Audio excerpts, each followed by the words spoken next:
day sa inyong lahat mga kalakad. Sa video na to ay magpapalipad tayo ng saranggola, no? So itong saranggola na to ay nabili natin sa online.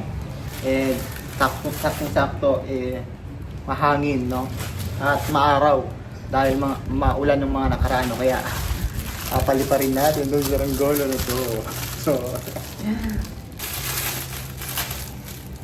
ito siya. Ayan.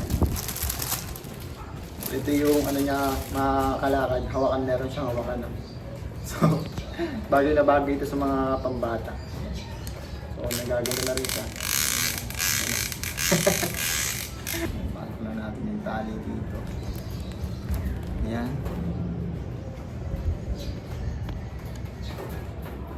Ito yung mag-i-stop sa kanya. Pag prines mo to, ma-hold, maano siya pag. So, ang ganda kasi may lock siya, no?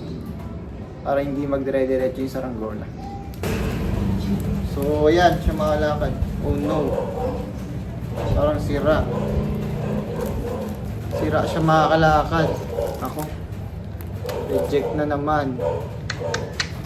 Ba naman yan? Oh no.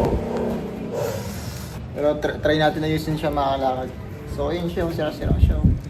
Paano siya gagana? Kaya pala nung tinignan ko, parang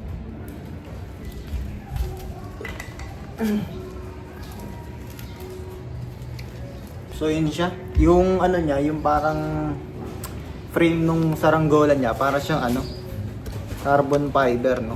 Kaya sobrang gaan. Kaya ito ngayon mga kalakad, susubukan nating ayusin yung saranggola.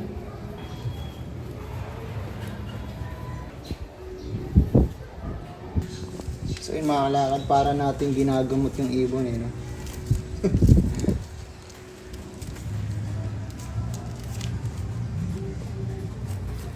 So yun siya, parang sa tingin ko okay na siya, no? So yan. So subukan naman natin itong paliparin mga kalakad. Yan. Mga kalakad, try man natin dito.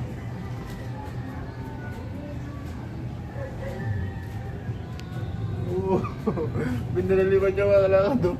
Kita nyo? Sobrang smooth, no?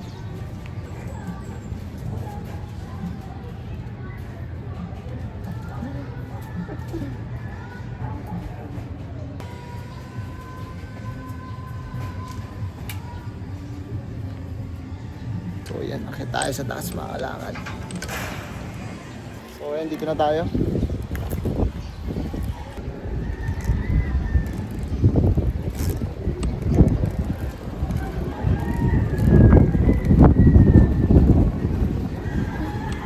Kita nyo yun.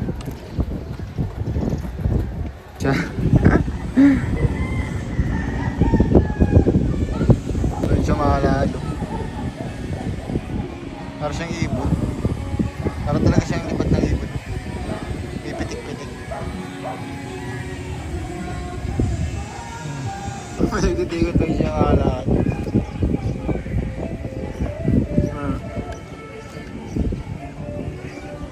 Kahit ng lipad, no?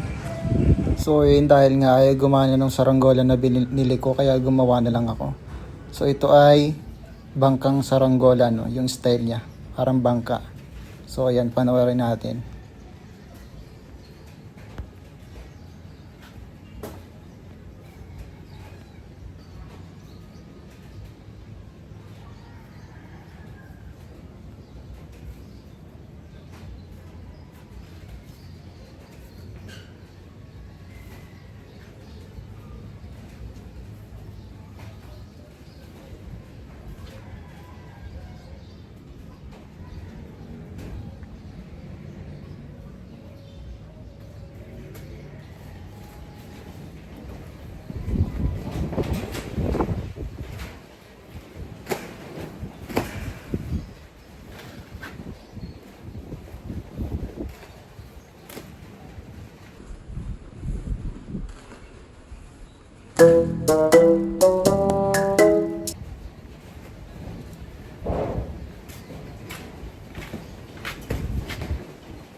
Ito na guys, yung saranggola natin. So papakita ko sa inyo. So yun. So wala na siya guys. And bye bye na guys. Bye-bye na sa ating saranggolang bangka.